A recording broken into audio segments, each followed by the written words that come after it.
ஒரு போரை இந்த அரசு இந்த காவல்துறையும் நடத்துகிறது. ஆனால் நாங்கள் என்ன எழுச்சிவாயர்களா? இந்த மண்ணுடைய பூர்வ குடி மக்கள் இல்லையா? இதெல்லாம் நீங்கள் உங்களுக்கு தெரியாதா? ஆக இப்படிப்பட்ட நிலைமையில இந்த படுகொலையின் பின்னணியில் மிகப்பெரிய அரசியல் இருக்கிறது என்பதை புரிந்து கொள்ள வேண்டும். இது சாதாரண படுகொலை கிடையாது. இது போன்ற பல படுகொலைகள் நடந்து கொண்டிருக்கிறது இந்த தென் தமிழகத்தில். இந்த படுகொலையை மறைப்பதற்கு இந்த அரசு காவல்துறை முயற்சி மேற்கொண்டிருக்கிறது. உங்க மேல எங்களுக்கு நம்பிக்கை அற்று போய்விட்டது, நம்பிக்கை இல்லை. அப்ப இந்த 4 பேர் மீண்டும் ஒரு சாதிய படுகொலைகளை நிகழ்த்துவார்களா, நிகழ்த்த மாட்டார்களா? அதுக்கு யார் பொறுப்பேற்பது? நீங்கள் தானே பொறுப்பேற்க வேண்டும்.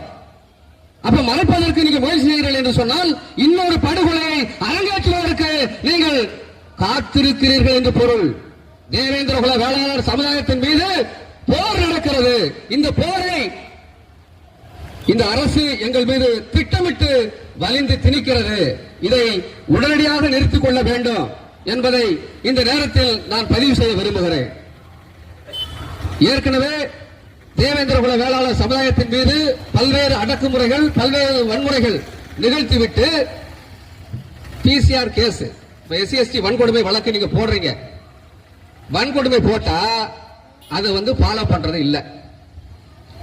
எத்தனை பேர் வன்கொடுமை வழக்கில் கைது செய்யப்பட்டிருக்கிறார்களோ, வழக்கு நடந்திருக்கிறார்களோ அத்தனை பேரையும் உடனடியாக கைது செய்ய வேண்டும். ஒரு தலைநகரத்தில் ஒரு கொலை நடக்குது. ஆம்ஸ்டாம் சமீபத்தில் படுகொலை செய்யப்பட்டார். நீங்க என்ன பண்ணீங்க? ரவுடி லிஸ்ட் தயார் பண்றீங்க. சரி, ரவுடி லிஸ்ட் தயார் பண்ணதும் இல்லாம அந்த ரவுடிகள் எல்லாம் சுட்டு கொள்ளுங்க. சரி, வரவேற்கிறோம், மாற்று கருத்து இல்ல. ஒட்டுமொத்த தமிழ்நாடு ரவுடி லிஸ்ட் எல்லாம் எடுத்து நீங்க அவர்களை கண்காணிக்கீங்க. ஆனால் எங்களுடைய சமுதாய மக்கள், தேவேந்திரகுல வேளாளர் சமுதாயத்தை சேர்ந்த மக்கள் தொடர்ச்சியாக படுகொலை செய்யப்பட்டிருக்கிறார்கள். இந்த படுகொலைக்கு காரணமானவர்கள் லிஸ்ட நீங்க இதுவரைக்கும் எடுத்திருக்கீங்களா? எடுத்திருக்கீங்களா? அப்படி எடுத்திருந்தா இன்றைக்கு படுகொலையில் நடக்குமா? ஏன் இந்த பாரபட்சத்தை காட்டிக் கொண்டிருக்கிறீர்கள்? நாங்களும் மனிதர்கள் தானே, இந்த மண்ணுடைய பூர்வகுடி மக்கள் தானே. நீங்கள் இந்த அளவுக்கு நாகரிகம் நடந்தது என்று சொன்னால், நாகரிகமான சமுதாயம் இருக்கிறது என்று சொன்னால் அது தேவேந்திரகுல வேளாளர்களுடைய வரலாற்று பிச்சை என்பதை நீங்கள் புரிந்து கொள்ள வேண்டும். நாங்கள் நல்லாதாரத்தை கண்டுபிடிக்கலனா, நாங்கள் அரசை தோற்றுவிக்கலனா நீங்க எப்படி இன்றைக்கு இப்படி சொகுசாக இருப்பீங்க என்பதை புரிந்து கொள்ள வேண்டும். ஆகவே இந்த தொடர்ச்சியாக நடக்கின்ற இந்த படுகொலைக்கு தீர்வு காண வேண்டும். இல்லை என்று சொன்னால் நாங்கள் வேற எதுவும் சொல்ல முடியாது. இந்த செயல தான் காட்ட வேண்டியிருக்கும். வேற வீரவசனம் பேசிட்டு போறதுக்கெல்லாம் நாங்க வரல.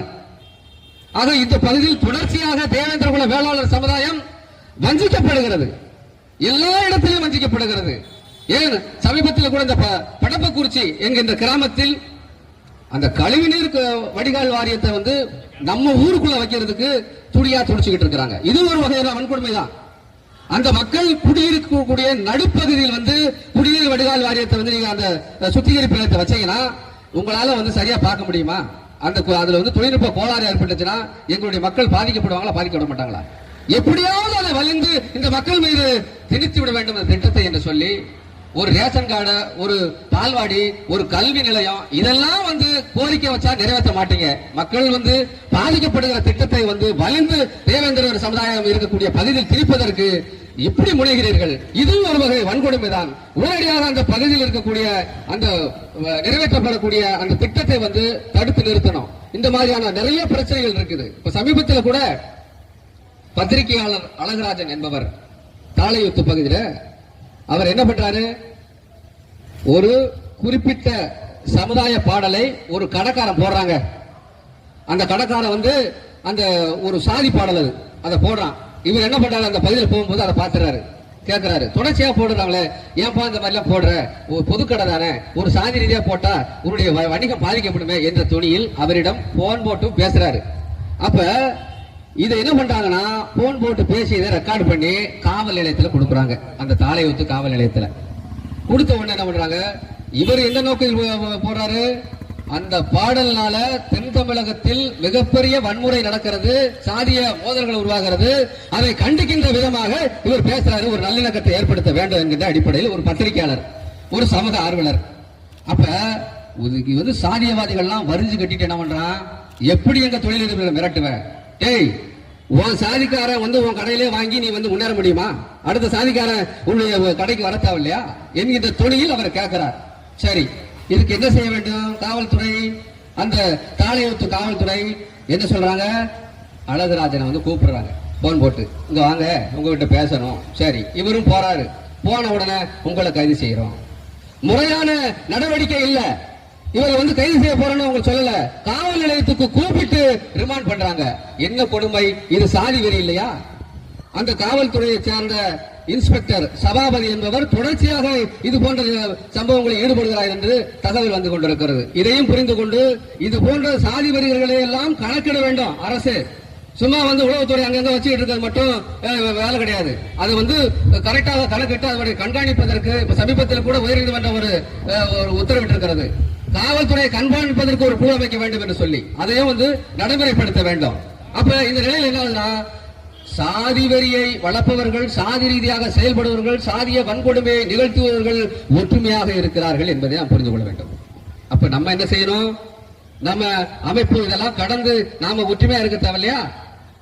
அப்ப இப்படிப்பட்ட நிலைமைகள் இந்த தென் தமிழகத்தில் தொடர்ந்து கொண்டிருக்கிறது.